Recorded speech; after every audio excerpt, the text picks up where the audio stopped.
Welcome to Premise Podcast. This is your host, Angelos Sophocleous. In this episode, I have the pleasure of hosting Professor Amie Thomasson, a professor of philosophy at Dartmouth College. We start by discussing some comments Stephen Hawking made against philosophy and talk about whether science has made philosophy obsolete. Professor Thomasson shares her thoughts about the role of metaphysics in philosophy and offers a new way of doing metaphysics. She further introduces the idea of conceptual engineering and explains how it can benefit philosophy as a discipline. Welcome everyone to this episode of Premise Podcast. Today with me I have Professor Amie Thomasson, who is currently the Daniel P. Stone Professor of Intellectual and Moral Philosophy at Dartmouth College. She's the author of 4 books and has published more than 60 book chapters and articles on topics in metaphysics, meta-ontology, fiction, philosophy of mind, phenomenology, the philosophy of art, and social ontology. Professor Thomasson, welcome to Premise Podcast. Thank you. So I would like to start with an article of yours that you had written in response to something Stephen Hawking said. Something quite famous that unfortunately, we could say it had more influence that it should have had. So Stephen Hawking wrote, "Philosophy is dead. Philosophy has not kept up with modern developments in science, particularly physics. Scientists have become the bearers of the torch of discovery in our quest for knowledge." Now, what do you as a philosopher make of this statement? I think it's understandable given where he's coming from, but it's also premature and has an inadequate conception of what philosophy can do.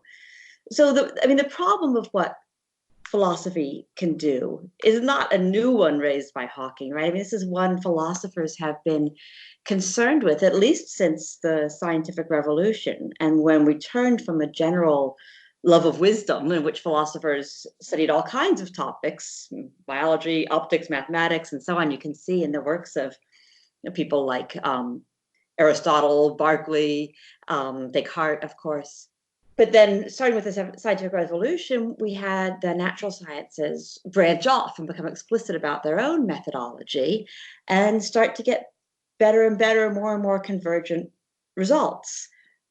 So that really put pressure on the question of what's left for philosophy to do. And the old conception that said, oh, philosophy is about discovering deep truths about the nature of the world, what exists and what it's like, it's harder to maintain now that it looks like the natural sciences do a really good job of that. Mm-hmm. But that's not all that philosophy has ever done. And I think that's not the best way of conceiving what the work of philosophy can be going forward. One thing that Hawking noticeably leaves out is normative questions. So he discusses questions like, what is the world like, what exists, and so on, and says those are better taken by science. Maybe so. But what about all the ought questions? How should we live? How ought we to form political systems that enable us to live and work together? How ought we to think about the world? What sorts of concepts should we use? How ought we to evaluate the canons of art, for example? All of these kinds of, how ought we to reason in order to best preserve truth? All of these kinds of questions are also questions of traditional philosophy. And so I think the right response to Hawking is to give him and give the natural sciences the ground on making discoveries about what the world is like in its nature. Yep, you got that. Mm-hmm. But there's a whole range of questions that I think even the most diehard lovers of science recognize that the sciences themselves are not built to handle. Questions about, for example, what kinds of research we ought to do or what we ought to constrain for moral reasons, right? Everyone realizes that's a very important topic for the sciences, not to be answered by scientific methods of experimentation and so on. So I think the right way forward, which Hawking's objections really pull to a careful point, the right way forward is to sort of reconceive of the work of philosophy and at least giving a kind of central place to the kind of work that we can do in figuring out not what is the case, but what ought to be the case, how we ought to live, how we ought to reason, how we ought to try to acquire knowledge, how we ought to think and conceive of the world. Hmm. And these normative questions that you mentioned are the very questions that early philosophers, very first philosophers had asked. So it makes sense to say that this is what philosophy is, asking what love is, what's, as you said, what's the best political system to have, what's the right thing to do. Exactly, exactly. And I think these it kinds of seems, questions have always played a central role in philosophy. So it isn't suggesting a sudden breach with the history of philosophy. And even a lot of questions that have passed as metaphysical questions about the nature of the world, like what is a person or what is freedom, I think you can often read as covertly ways of saying what concept of freedom ought we to use, how ought we to think of or individuate persons, and so on. mhm. So if we take, for example, like the question, what is a person? We could have a metaphysical approach to that. We could have a more scientific, biological. We could have an anthropological answer to that. So these different responses to that question, do they all help us reach to that one answer? Is any of them right? Or do you think they all provide their own approach to that question? Yeah, that's a good question. I think we ought to be open to the idea that we may need different concepts of a person in different context. So certainly for medicine, right, all we really need is a concept of the human body, not of personhood in the sense that demands rights and so on. Um, in anthropology, now they'll be interested presumably in the concept of the human as a way of demarcating their field of study. And I think when we get that to that kind of foundational question, we also get into issues that are philosophical and where it would be interesting to interface the philosophical work and the anthropological work, because I don't think that's something we can straightforwardly answer factual questions about what Homo sapiens have done throughout history or what they're doing in this part of the world or that part of the world. But exactly which among the Homo sapiens or even other creatures who are similar to us in various ways, whether evolutionarily or evolutionary ancestry or synchronically, whether they should count as persons is really a further question. And that really is, I think, a philosophical question, whether it's asked by philosophers or by anthropologists or by the two working hand in hand. That being said, I do think, as I started the response to that, just as biologists have found they need a whole bunch of different concepts of species to do work in different areas of biology, so we might need different concepts of person for different purposes, for legal purposes versus anthropological purposes, for example. So, when we use philosophy to discover truths about the world, what could we say are the tools and methods that we use? And especially in metaphysics, um, what are the tools or methods that metaphysics might use to discover truths about the world? I know there are many people, including Hawking, for example, who would criticize this idea of armchair philosophy, just sitting on your office chair and claiming to discover truths about the world while scientists work in their labs and have experience through empirical evidence to discover truths about the world.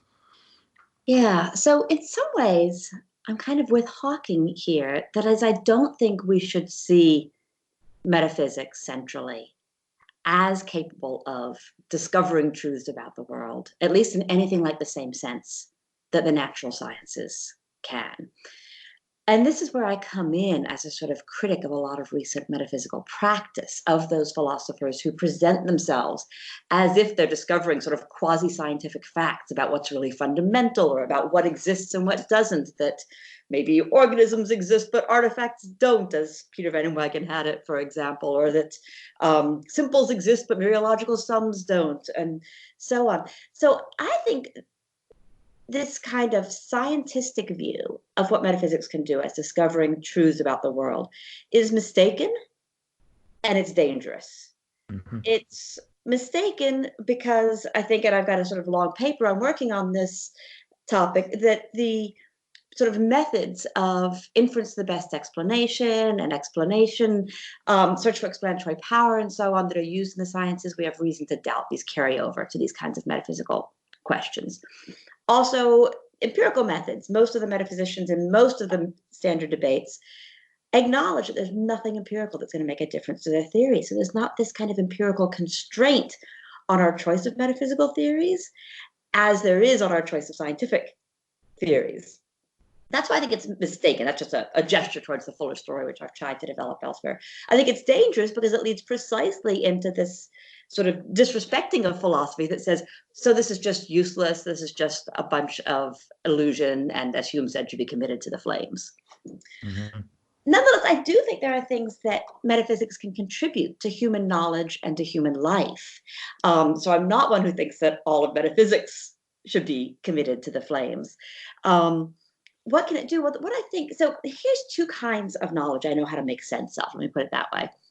Empirical knowledge, that's really the realm of the sciences to make these discoveries, but philosophers should also be responsive to it and informed about it where it bears on what they're up to. And conceptual work, where conceptual work includes, on my view, conceptual analysis, figuring out, say, how our concept of freedom works. Or perhaps better still, what concepts will we have to have in order to make sense of the world at all? Or how is our concept of freedom related to our concept of responsibility and of action and of personhood and so on? So this is kind of systematic forms of conceptual analysis. In a way, you can treat these as factual questions if you like, but they're factual questions about our conceptual scheme. And in some cases, transcendental questions about what concepts we'd have to have others or to have experience of the world at all. All of that, I think, is legitimate, important, and interesting. Mm-hmm. There's also a huge range of questions that I think has really motivated a large portion of work in philosophy since the modern period. And that's what you might call a kind of conceptual rectification. So as the scientific revolution has gone on, we've gotten a kind of new set of conceptual schemes. And it's not always clear how it sits with our old common sense and religious conceptual schemes, right? So we have new questions about, say, oh, we always assume that we're free, right? That humans have free will or free action. Now, is that consistent with what we learned from the sciences about determinism? Or even if we include indeterminism at the quantum level, is that really going to help us with freedom as we wanted it, right? Can we reconcile these conceptual schemes? We have concepts of ordinary objects like tables and chairs. And you learn through physics they're really made up of tiny subatomic particles with a lot of space between them. How do we reconcile those two bits of our conceptual scheme, right? So there's huge arenas where we have a kind of vestigial conceptual scheme that we use in our daily life.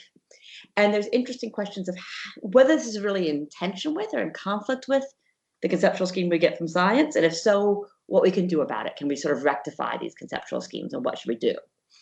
The mind is another good case for that. So I think philosophy can do important work on that. And I think a lot of the important work in philosophy since the modern period has been, whether explicitly or implicitly, engaged in that kind of work of what I call conceptual rectification. And then there's also conceptual engineering, right, which is sort of figuring out what concepts we should use going forward. Obviously, that's related to the conceptual rectification project, because if you think that these conceptual schemes can't be made consistent, you'll want to know what to do about it. Should we get rid of the common sense one or revise it or something like that? But it can also be done constructively in asking questions about what concept of justice or freedom or equality or democracy or person or art we should use going forward. So in all of those areas, I think that metaphysics can make contributions. And there, I think its methodology is basically a conceptual methodology that requires a certain kind of both individual and reflective systematic conceptual analysis, and also a kind of pragmatic approach to conceptual engineering going forward. Mm-hmm. And am I right to think that this approach in conceptual philosophy mostly deals with odd questions, how things ought to be? And how could we define conceptual engineering? So, I mean, insofar as we're dealing with questions of conceptual analysis, that's sort of descriptive. But insofar as we're dealing with conceptual engineering, I do think you can see there as being both descriptive and normative phases of this. So take regular old civil engineers. Let's work on that model for a minute. Right? Most of us lay people think of them as designing buildings and bridges, and so constructing things, but they're also the ones who are brought in after an earthquake, say, to assess whether a structure is sound or not, right? Safe to inhabit or not. We can analogize some of the work of conceptual analysis and conceptual rectification to that, to examining our old conceptual scheme, finding out if there's internal contradictions, if there's problematic functions it's served, if it's consistent with the conceptual scheme and the knowledge we have from the natural sciences, and so on. So that's all kind of descriptive work that can still be placed under the heading of conceptual engineering now, thinking of that as analogous to civil engineering that includes these kinds of assessments of soundness.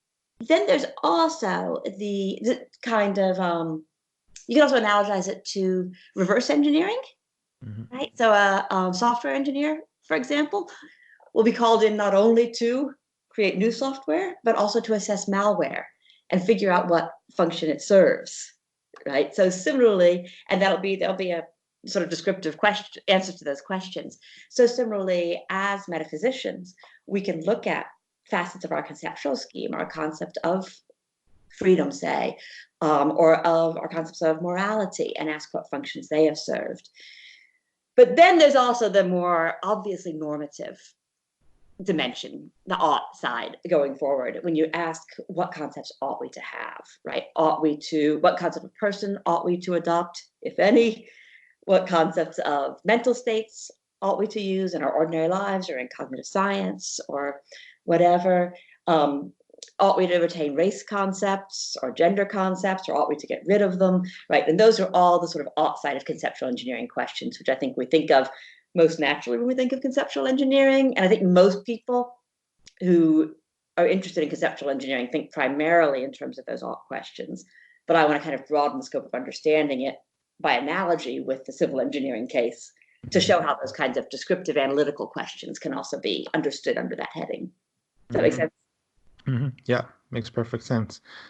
You mentioned the concept of gender and race. Could you tell us more about how conceptual engineering deals with these concepts? So how does gender and race relate to conceptual engineering?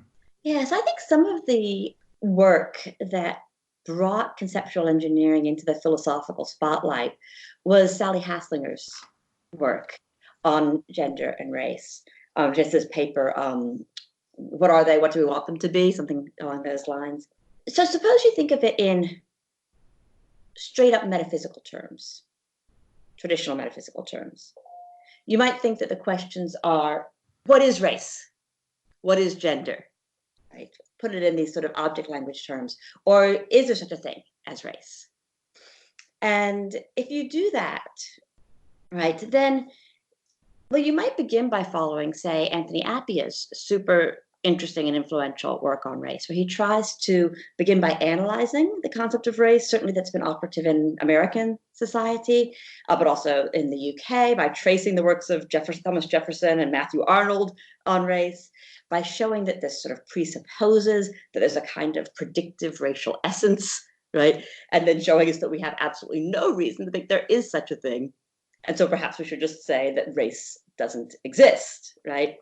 And what Sally Haslinger did was to provide a really interesting response to that, to say, but hang on, if we get rid of all our racial concepts or things in the vicinity, then we also have no way to diagnose racial injustice, to even ask questions like, why is it that being African American changes your prospects economically in terms of housing, education, all sorts of things in this country?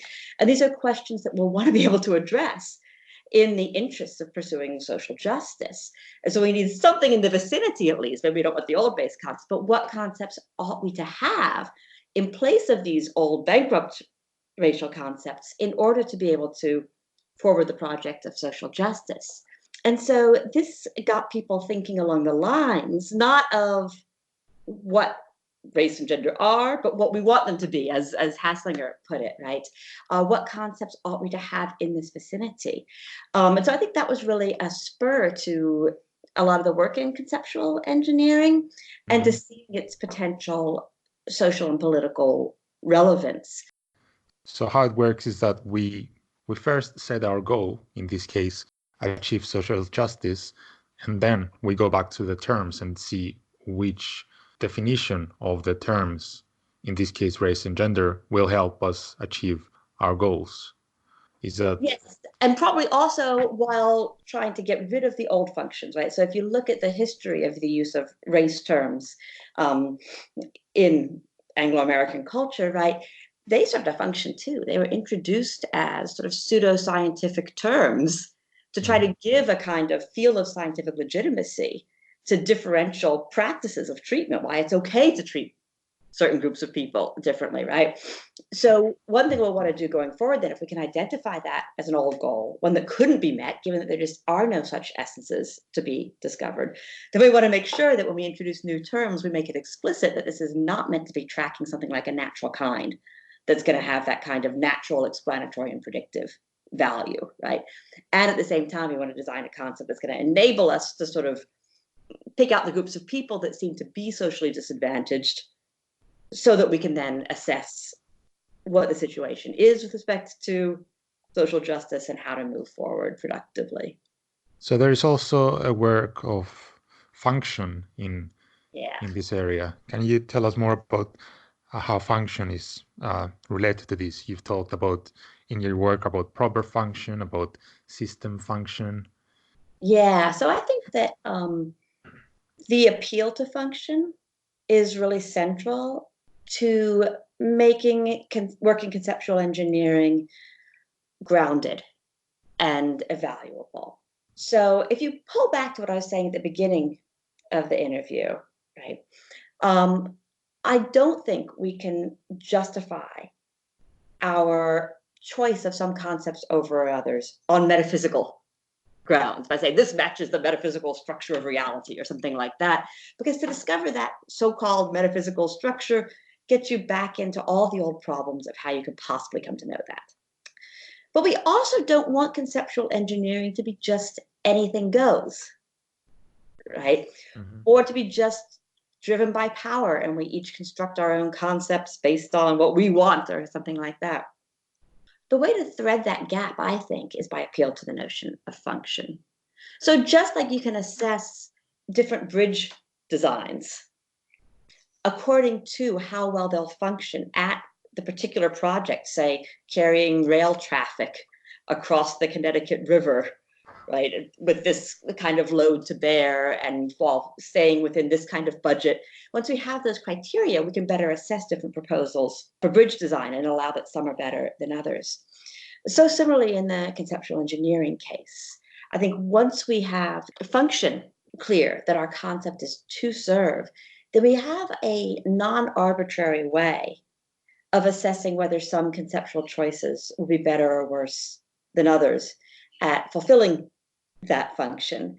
And it's not just, doesn't have to just be power driven, it's not just arbitrary, but it also doesn't have to be responsive to some sort of deep metaphysical facts. It probably has to be responsive to empirical facts, right?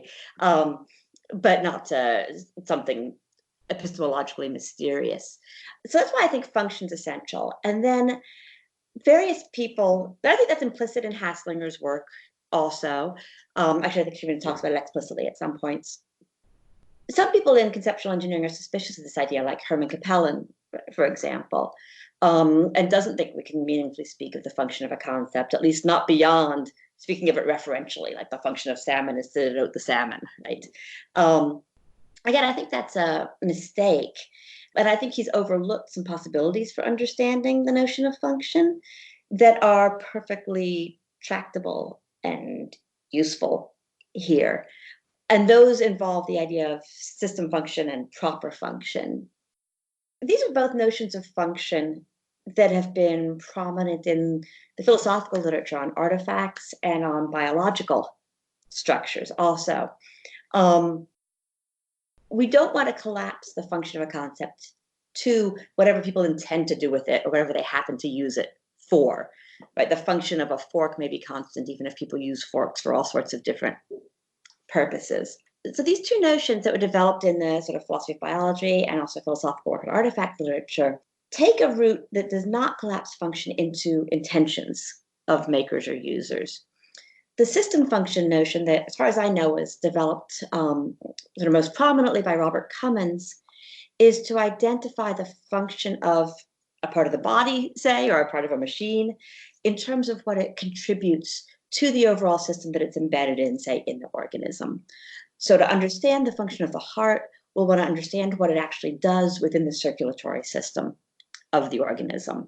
And then we can say that the function of the heart is to circulate the blood, right? Without having to appeal to, oh, God intended to make a heart in order for it to serve this function, or people use their hearts that way, or anything like that.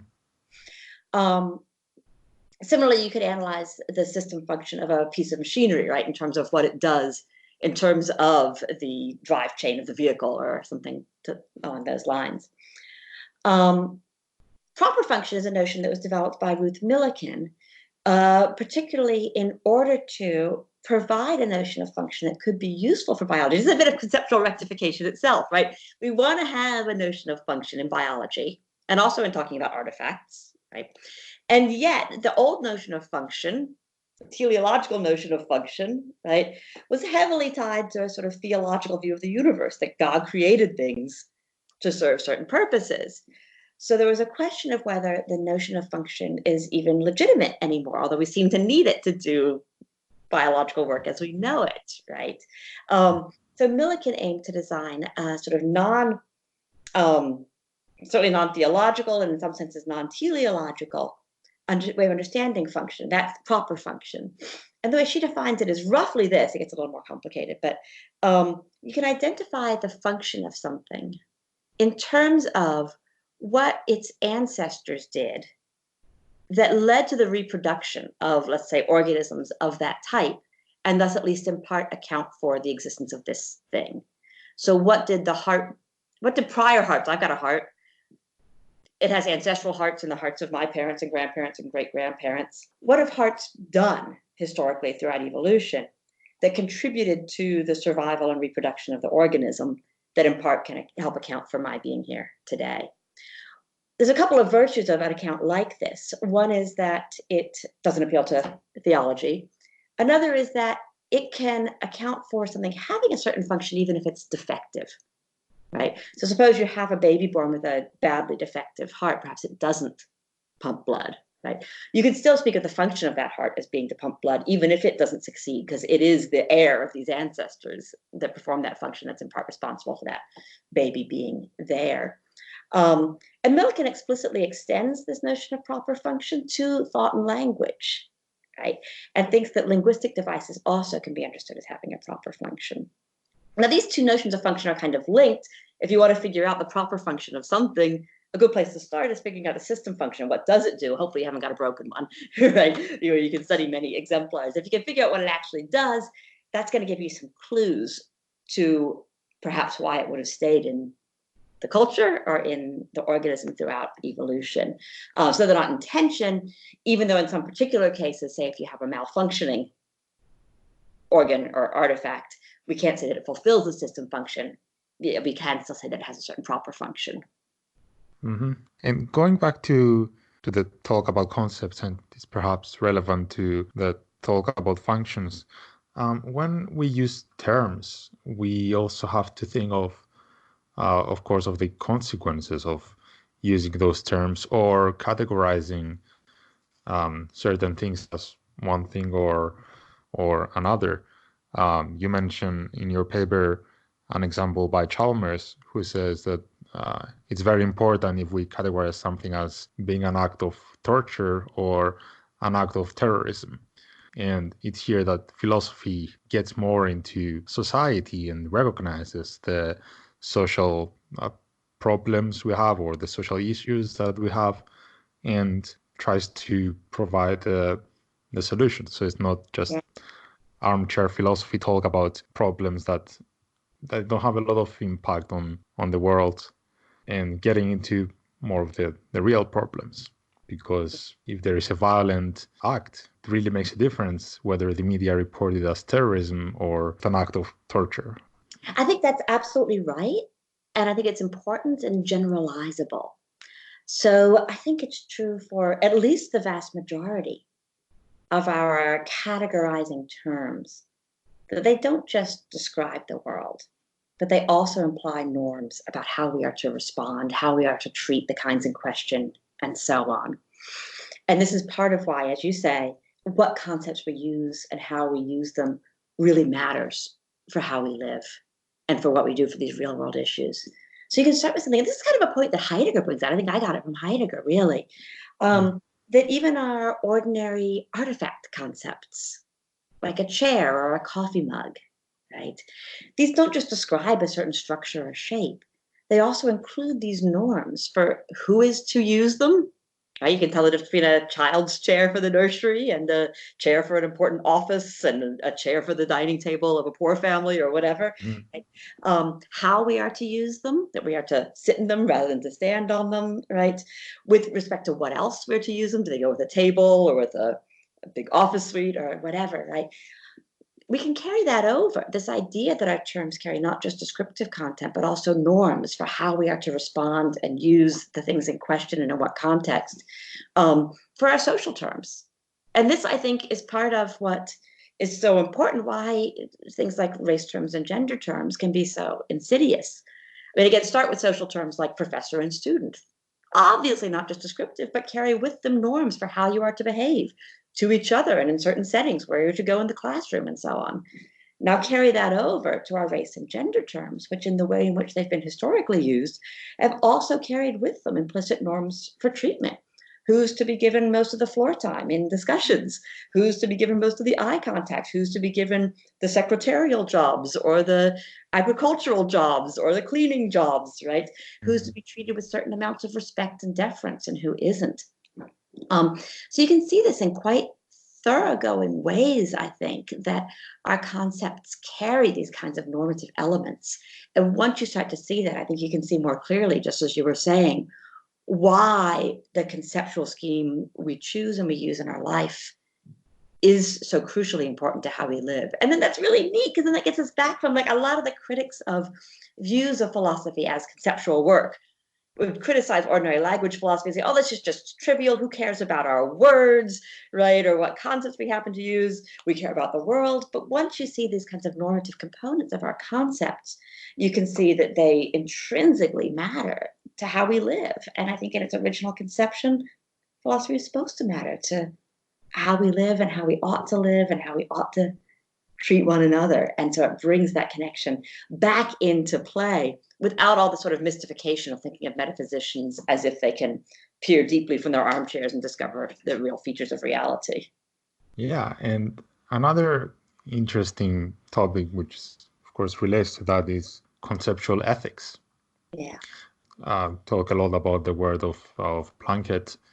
I found it interesting that most metaphysical disputes include these metalinguistic negotiations that, in my view, they kind of miss the point of doing philosophy, because, as you mentioned, even if we agree on all the terms that we are going to use, referring specifically to figure skating in your paper, whether figure skating can be considered an Olympic sport, even if we agree on all the terms and all the definitions and all the facts about figure skating and about what figure skating is and about what the sport is and about which sports can be in the Olympics, we can still disagree on whether figure skating is a sport. Yeah, that's right. And one reason I like this as applied to metaphysics is it makes it clear why metaphysical disputes are so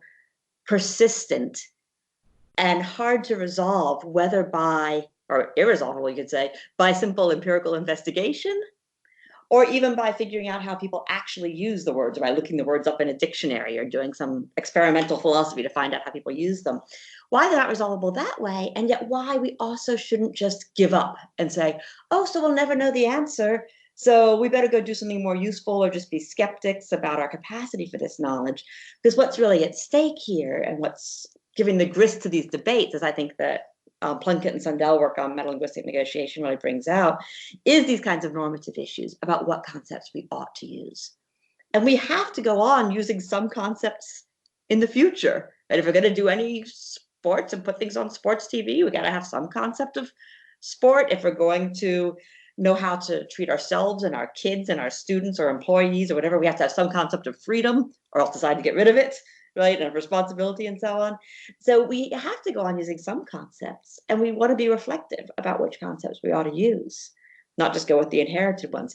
But these are issues that, while they matter, and aren't resolvable by straightforward empirical methods, they are things we can think reasonably about and we can offer better or worse responses to, given the needs and the purposes at stake.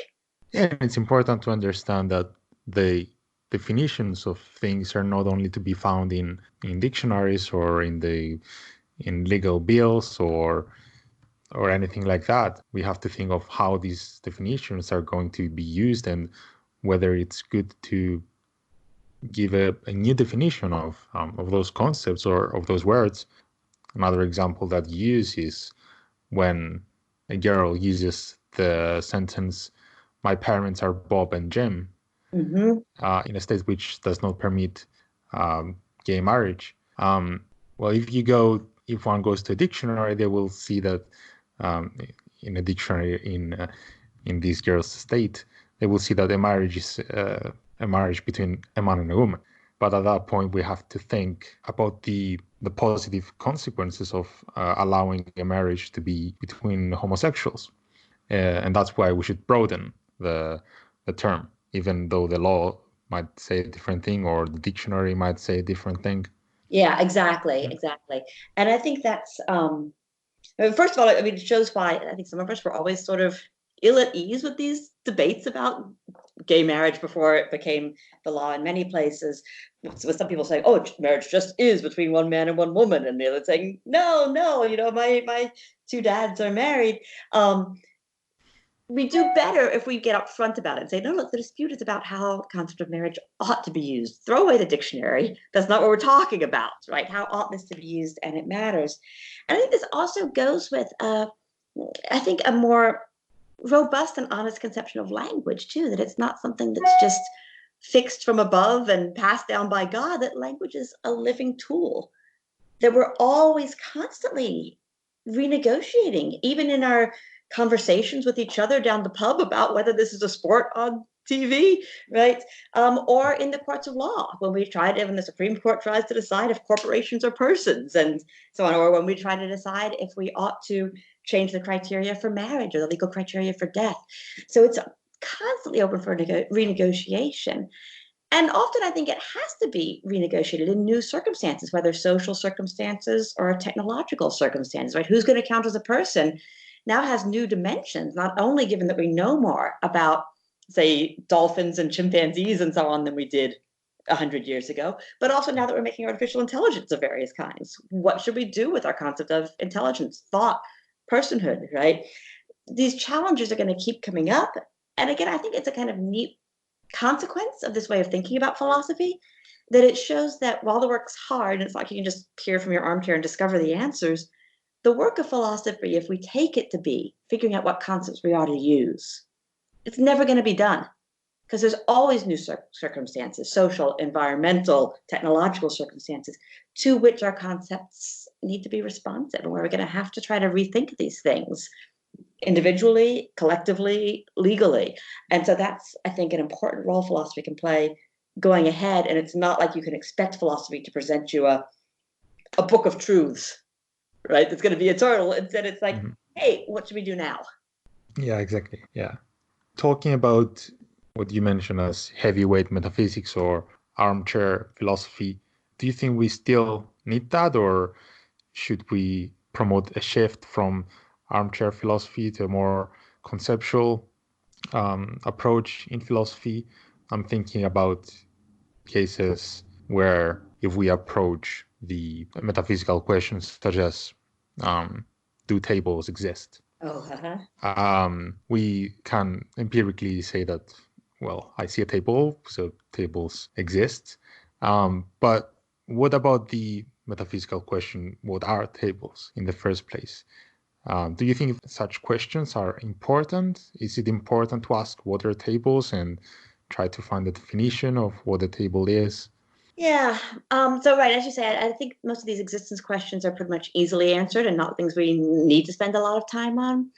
Questions about the nature of things, like what are tables, I think we can answer those. Sometimes we can give sort of rich answers that will bring to light features we hadn't explicitly thought of, like the relationship to cultural norms, for example, between artifacts and cultural norms that Heidegger brings out, tables might not be the most interesting in the world, but so many other concepts. What are, right, persons, or what is art, or what is a lie, or what is authoritarianism, or what is propaganda, right? What is misogyny, right? These are sort of what is questions about the nature of a thing of various kinds that are obviously important in a way that what is a table isn't so obviously important. So I do think that we can continue work on those, though we should be more upfront about what we're doing. Some people who do this line of work already are, but we should not do this line of work in the mode of, I'm making a deep metaphysical discovery about the world from my armchair, but hey, how does our concept of misogyny or fascism or race work? And what ought we to do about it? Ought we to retain it intact? Ought we to modify it for some new purpose? If so, how ought we to modify it? And then I think we can do productive work. I think much more productive once we're upfront about what we're doing and how we can do it, than if we put things all in the metaphysical guise of saying, what is this stuff really? I'm going to discover its nature. Sense of it can be done harmlessly sometimes, right? Which is just the object language correlate of asking about our concept. But I do think sometimes that can lead us astray, and we do better by taking the kind of reflective conceptual turn. Right. And how about questions such as, do we have free will? Is there a God? Why is there something rather than nothing? Well, I had to be straight on that. What is consciousness? Yeah, so some of these can be handled really naturally through my methodology. So like the free will question. Debates between compatibilists and incompatibilists basically can be understood as engaged in the question of how our concept of freedom does work or how it should work, right? And you can see quite clearly, for example, in the debate between Hume and Paul Edwards later. Hume tried to lay out how our ordinary concept of freedom does work, that all it requires is doing as you want without external constraints. And Edwards saying, maybe that's all it does require, but we should require more of it. And because we should require more, then we should deny that anyone's ever free, right? Now, debates about whether there is anything like agent causation or indeterminism and things like that in the world, those are debates that can't be handled in conceptualist terms. To some extent, might be able to be handled in empirical terms. To the extent that they are, that's cool. We could also ask questions about whether the idea of agent causation even makes sense or would give us the kind of freedom we want. That's conceptual terms. That makes sense. There may be some metaphysical remnant that I can't make sense of. If you feel there's a real metaphysical question of whether there's agent causation that's neither answerable empirically, nor by figuring out if the concept even makes sense or gets what we want, that's a leftover. What about God? Again, traditionally, there have been sort of conceptual arguments for the existence of God. We can assess those on conceptual grounds, that's fine. And there have been empirical arguments, right? So like Hume's dialogues on natural religion. So if you think that an appropriate way to investigate questions about the existence of God is by asking if this is the best explanation of the complexity we see in the universe or of the origins of the universe, right? That's basically an empirical question, right? You can hand that over to the sciences. That's cool. So at least in those senses, there's ways of handling traditional debates about the existence of God. Again, maybe you think there's something more left over. I want to know, I want my opponents to articulate what it is and how they think we could know it. What were the other ones you mentioned? You mentioned some other good ones. God. Why is there something rather than nothing? And what is consciousness? Consciousness is easier. Right. So that's an interesting one, right? Because what we've seen, certainly in my lifetime as a philosopher, is a lot of debates about how we should understand consciousness. And a lot of writers in the 80s, for example, thought that we ought to understand consciousness in these functional terms because it's going to be more tractable scientifically, right? And then others responded and said, hang on, but that leaves something out that we really care about, something like the phenomenal character of experience that we care about in our ordinary lives and that we would like to have some connection with the science about, right? So those all can be really nicely understood as cases, I think, of conceptual negotiation of what we ought to mean by consciousness for various purposes. And there's all sorts of things you could mean, and I think our everyday use of the concept is fairly mixed, right? We use it for all sorts of different purposes. Why is there something rather than nothing The line I gave on this, I was in a debate about this at a sort of philosophy festival, the How the Light Gets In festival. I think there's different ways you could present that question. And I do think some conceptual work is really important to disentangling this. So, as I argued back in my book, Ordinary Objects, thing and object are problematic terms. They're what Jonathan Lowe called dummy sortals. Right?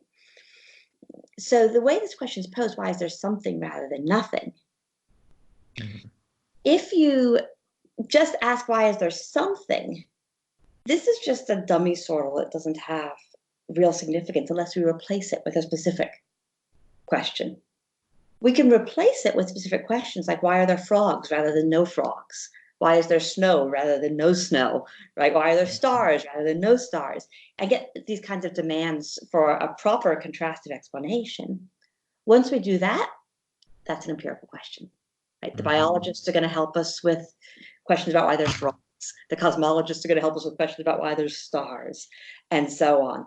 And so it becomes an attractable empirical question, I think, once you remove this problematic sort of pseudo concept of object that's really just sort of a correlate of a grammatical category of noun. So it's really, I like how clear you're making it, like which questions are philosophy questions, which questions are questions of biology, which questions are better dealt by scientific experiments.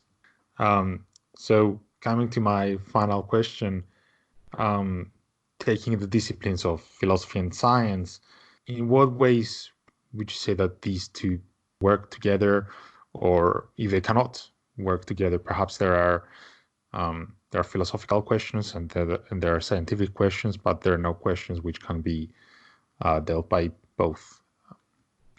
Yeah, I think they can and should work together. So at the often at the foundational level of a science are these questions about how the fundamental concepts of the science ought to be used, right? So you can see in philosophy of biology some really fruitful collaborative work being done by biologists and philosophers on what species concept we ought to use or ought to use for a particular subdiscipline of biology.